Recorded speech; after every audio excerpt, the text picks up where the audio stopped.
जय श्री राम।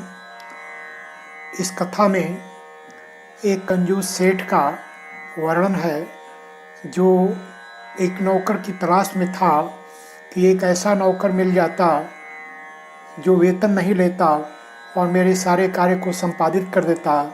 इस समस्या के समाधान के लिए वो अपने गुरुजी से निवेदन किया। उन्होंने कहा कि देखो भाई, ऐसी सारी समस्याओं का समाधान भूत भावम भगवान शंकर के पास ही होता। तुम शंकर जी की आराधना करो, वे ही तुम्हारे दुख को दूर करेंगे। उनकी अनुशंसा पर सेठ ने पूछा कि भगवान शंकर को तो मैं देखा नहीं, वे कैसे होंगे? तब गुरुजी ने एक सुंदर वर्णन भगवान शंकर का सेठ के सम्मुख रखा। अब तो सेठ को एक ही धुन कि भगवान शंकर की आराधना करूँगा, वे ऐसे होंगे, हाथ में डमरू लिए होंगे, बागंबर पहने होंगे और नंदी पर सवार होकर त्रिशूल लिए वे आएंगे। 24 घंटे दिन रात केवल एक ही सुध कि भगवान शंकर कैसे प्राप्त हों।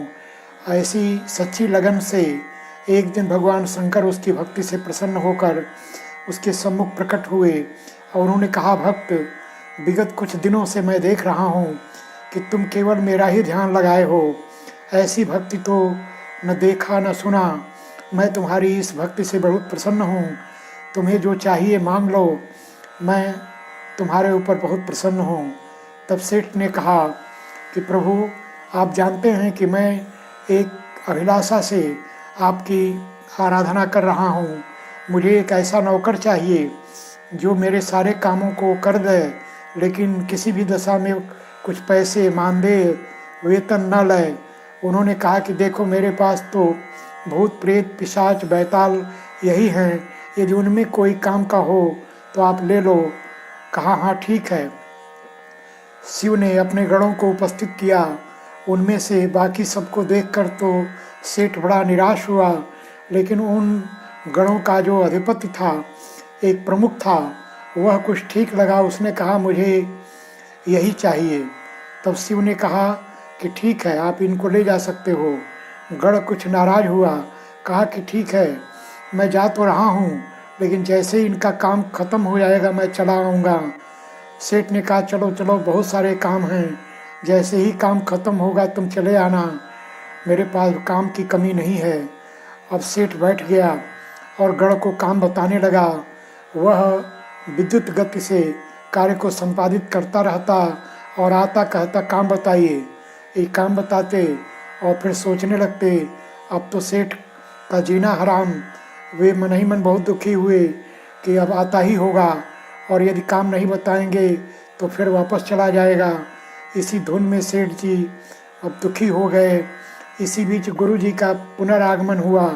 उन्होंने कहा कि सेठ जी, मैं देख रहा हूँ कि आप बहुत दिनों से कुछ दुखी हैं, निराश हैं।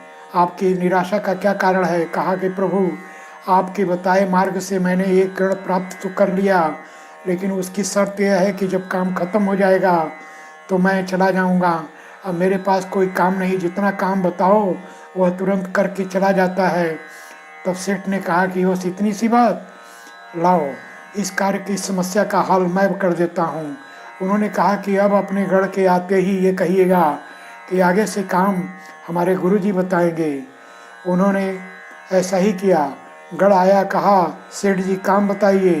तब उन्होंने कहा कि अब तक काम मैं बता रहा था, अब मेरे गुरुजी बताएंगे, आपको ये काम बताएंगे, उसको करना होगा।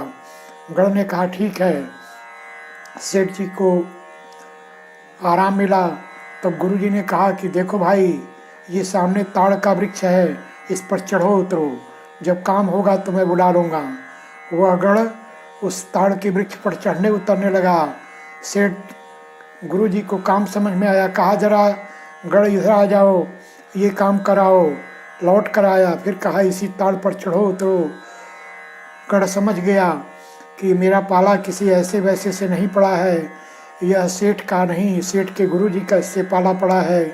वह अंत में कहा, हे प्रभु, मैं हार गया, अब मैं इस समस्या से मुक्ति पाना चाहता हूँ।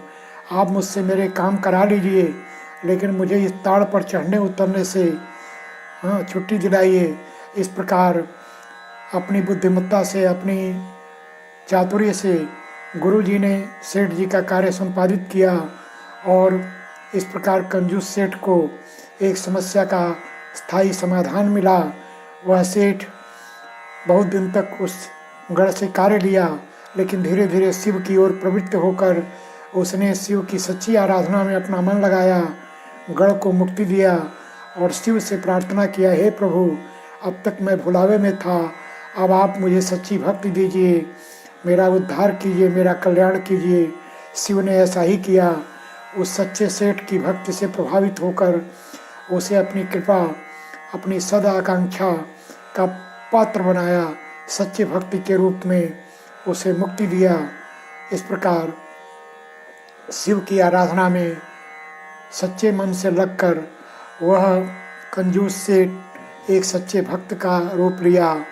हम भी भगवान शिव की भक्ति में अपने को लगाएं और सच्ची भक्ति में आकर अपने जीवन को धन्य करें।